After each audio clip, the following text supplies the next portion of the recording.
As we all know by now, Elementor v4 is going to change a lot, and it's also going to change the interface. And changes to the interface are always a bit hard for our brains to get used to because we've been used to the old interface for years. So in order to make sure that I don't go crazy myself and I understand why Elementor made these decisions, I've made a little overview here inside of FigJam. So let's get started with my little online whiteboard. The first obvious change is the widget panel itself. In the left panel, we're of course going to get the new atomic widgets. These are completely rebuilt from the current one. And we're also seeing a new tab over here for components. So if we combine a few widgets and we save it as a component, it will be shown over here. And so these are basically our own custom widgets, because the list here in the old version was very long, but in version 4 we're probably gonna have less of these mega widgets which contain a lot. They're giving us these basic elements, that's why they call it atomic elements, and we can basically mix and match like Lego. And a little detail which I like is that the icons are a little bit more rounded. Look at the difference in the image icon over here. It just looks a little bit more cute. It's something I can appreciate. Let's go inside of a widget. We went from content, style and advanced to general, style and interactions. And this doesn't seem like a big change, but actually a lot of stuff from advanced is actually moving to the style tab because the interactions is something completely different. So let's compare this in a little bit more detail. So here we can see that in the advanced tab, this is where we would set up most of the styling features. Most of the things we see right here are actually part of styling. They're not actually that advanced. I mean, margin and padding, you add that everywhere, right? So why was it even on the advanced tab? And also from a code perspective, that doesn't actually make a lot of sense. So now they moved everything that is actually part of styling inside of the styling tab. And then the interactions tab is a new tab that is just for animation. So parts of the stuff that was inside of motion effects will go to the interactions tab. And this will work a little bit differently, but the main difference here is that content always appears in the first tab. It's now called the general. And you also see right here that we have a lot of options for the heading widget. And that is also a big difference because in V3, they only showed you the options which they thought were relevant for you. So this was quite limiting, and this also meant that all of the different widgets had different settings here in the styling tab. Now in V4, all of the widgets have the same styling tab. The only thing that's different is what you can find in general, because an icon has different content than a heading widget, for example. Let's see it here in action. This is the heading widget. Here you can put your text, that's the same. And then in the image, you get different options here, of course, but the styling panel is exactly the same in both widgets. Let's now compare that to V3. And this is an image in V3. We see these settings. And this is a heading in V3. Okay, let's move on. This is a new feature, active dots. This is one that I really like. We've seen it in other builders, but it's basically these little dots that showcase where you have made some edits. So you can see that in the overview over here, the whole list, which is really nice because you don't have to click on all of them. And then when you open one of them, you also see it inside. So here you can see I made edits to the margin, not to the padding, and therefore that shows up. And this also, by the way, works for classes, so you can find whether something is applied to local or to one of your classes. Let me show you right here. We're here inside of a heading. And inside of the typography, I see that I have not applied anything inside of the local level, but I do see these dots here. And then I see that in my H3 class, that's actually where I have applied some settings. So very, very smart system. Then the states in the old version, for example, inside of the button, if you wanted a hover animation, right? You would go to style and then you will find this little tab and then you would click on it and then it would show you some options to have some hover animations, maybe some transitions. But in V4, it's completely different. You just switch from here to the hover state and then you still get all of the options, so all of the tabs that you have on the normal state. So this is why we can now do a lot more crazy stuff. For example, look at this button. If I hover, it doesn't only rotate a little bit, there's also a soft shadow opening on the background, and that is because inside of this button, I applied some settings to the normal state, but I also applied a bunch of settings to the hover state. And that's why multiple things are happening when I hover over this button. And we can see some more examples right here. It is incredibly cool what you can do right now. Then classes, the new big input field, which we have on every single new V4 widget. By default, it is local, and local is basically how V3 works. So you can just add stuff locally. And then if you want to apply it to another element, you just need to copy and paste, right? For example, this heading has a color. You just copy, and then you go to another heading and you paste the style.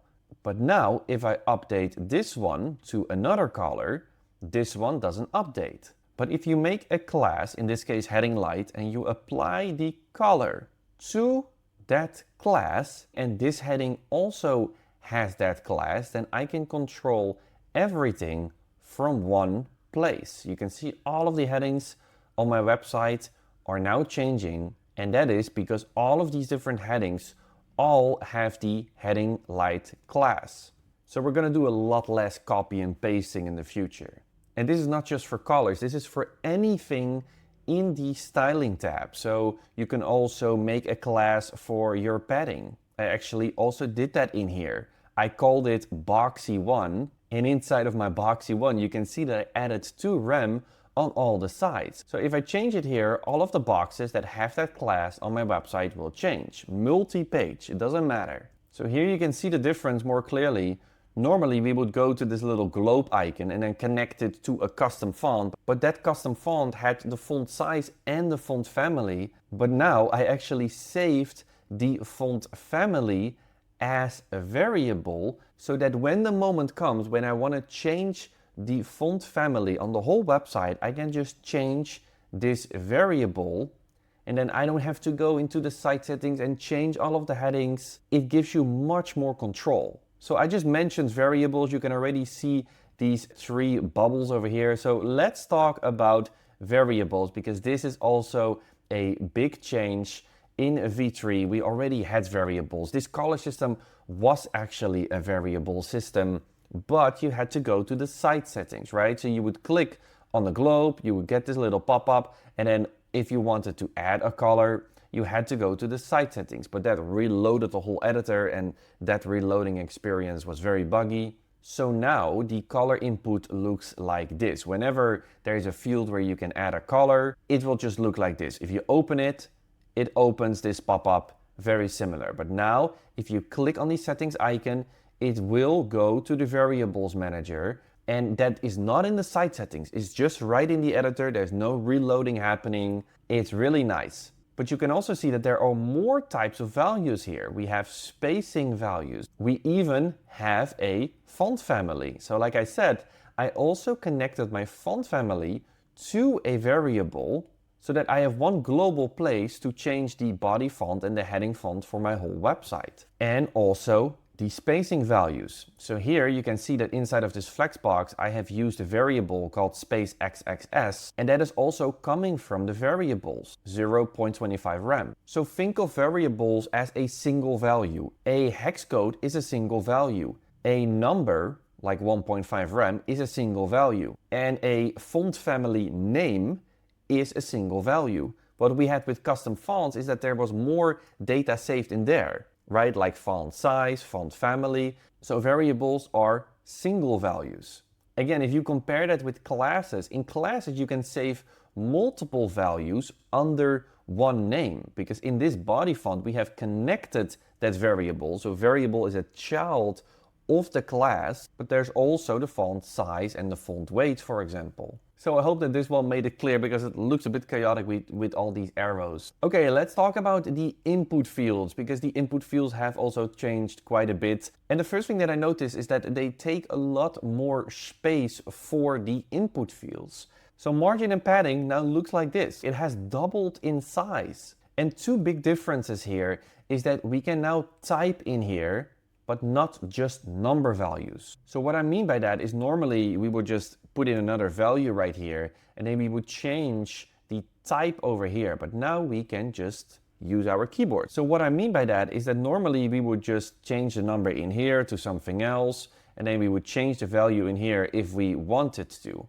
But now we can just type in here 50, and then I'm just typing % on my keyboard, and it just turns into %. If I type R, it will turn into rem. If I type px, it will turn into pixels. So this reduces the amount of clicks, which is always a good thing. Then, what's also a difference is that in V3, you could only change the type for the whole row, but in V4, you can decide that the top is going to be pixels, the right is going to be percentage, and do whatever you want in here, which is very useful in some situations. So for example, I have this bento grid right here, and then on the left and the right, I want 5%, because that is how I want my website to scale, but then at the top and the bottom, I have put 5 rem, which is actually saved on a local level, but that doesn't matter. You can see right here that this is rem, and this is percentage. This was not possible before.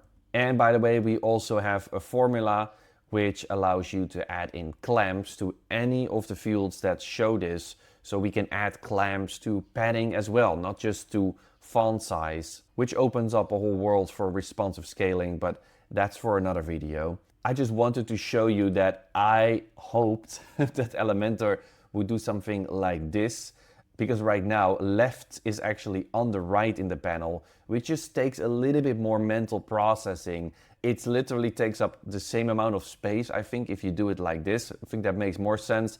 I want to show 2 other examples from 2 other builders where they've done it. I think you don't even have to say whether it's left or right. I think this solution is quite good as well. And they also have these icons over here. So this is just a little suggestion for the Elementor team. I hope they're watching this. I think you can make it even more compact and more clear by turning it into something that looks like this. I think I like this one more, but yeah, that's just an idea. Then replacement, some things have moved. For example, the transform features, which I'm starting to use more and more, they have moved to a tab called effects. So inside of effects, you have a whole bunch of things like box shadow, opacity, transitions for animations. And the box shadow was part of the border, but it's now not part of the border anymore. So border is just for the border, and the box shadow is an effect. So this is where you can clearly see that they're moving towards a more professional builder, because they're basically saying a border is just a border. We're not gonna try to simplify it and then actually make it more confusing. And here's another interesting one, the responsiveness tab, which showed all of these hiding toggles, which quite a lot of people used, is now turned into opacity. And you can set that up per breakpoint. So if you don't want something to show up on a mobile or a tablet, you just put it on 0% opacity, and it will only apply it to that specific breakpoint, which is actually more efficient than toggling all of these off, because if you apply the opacity 0 to a bigger breakpoint, it will automatically apply to the smaller breakpoints. So here, let's test it. I am here on a desktop, so let's go to tablet landscape.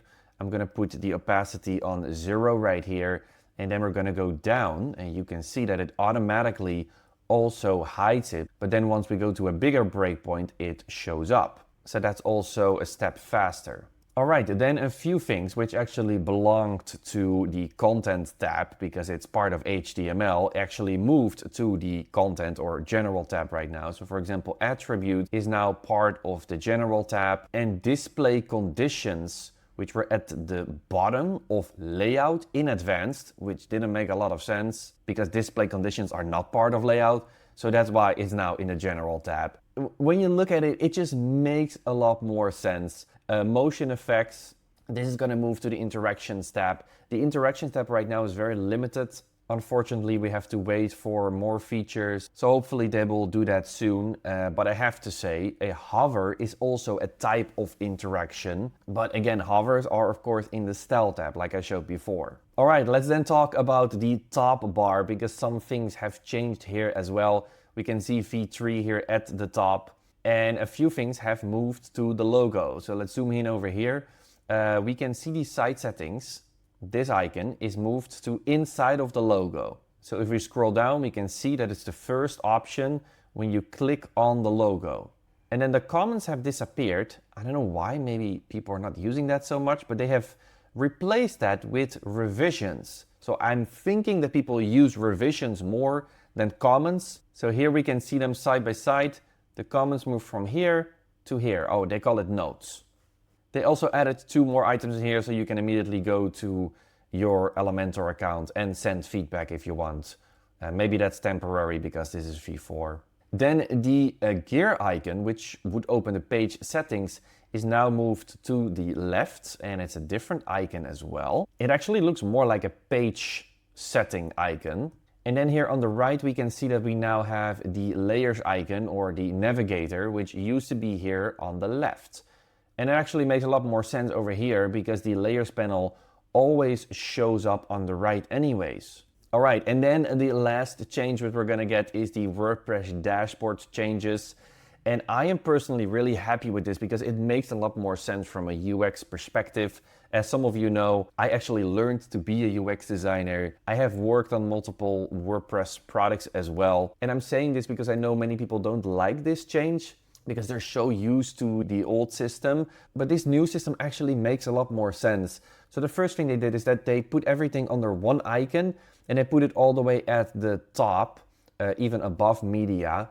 Normally it would be somewhere down over here, and I think that Elementor as a company can kind of do that. I don't like it when plugins put their plugin here at the top because it makes them feel more important than they are, but Elementor is an important deal. If you use Elementor on your website, it is probably the plugin you spend the most time in, so it makes sense it's here at the top. And they removed the template feature over here. Everything is just in this one tab, which makes more sense. So now the situation looked like this, but it did have an upgrade button, even if people had Pro. And that was of course not a smart move from them because people don't want to see upgrade buttons when they already have Elementor Pro. So they listened, thankfully, and now the upgrade button is not there anymore. So when you click on home, you will basically get a new start page to go to different parts of your website, which is nice for beginners.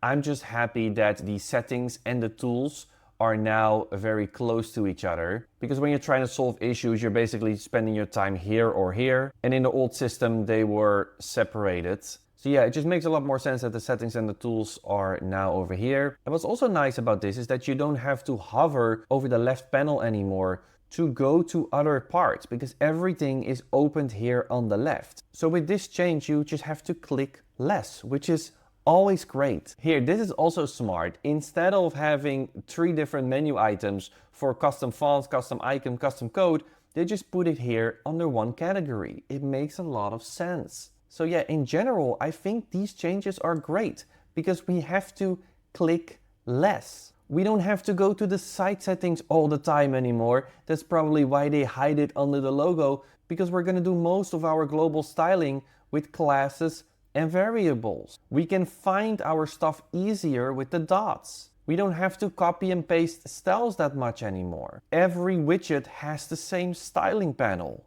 These are all things that in the long term are gonna pay off for our workflow, but in the short term, it just takes a bit of time to get used to. So I hope this video gave you some peace of mind. At least for me, putting them side to side really helped me to get my head around this and study a little bit like why they made these changes. So yeah, I will of course make other videos about these specific features, especially classes, variables, and also components. And I'm also planning to update my Elementor Pro course. If you didn't know, I sell an Elementor Pro course. You can find that on livingwithpixels.com.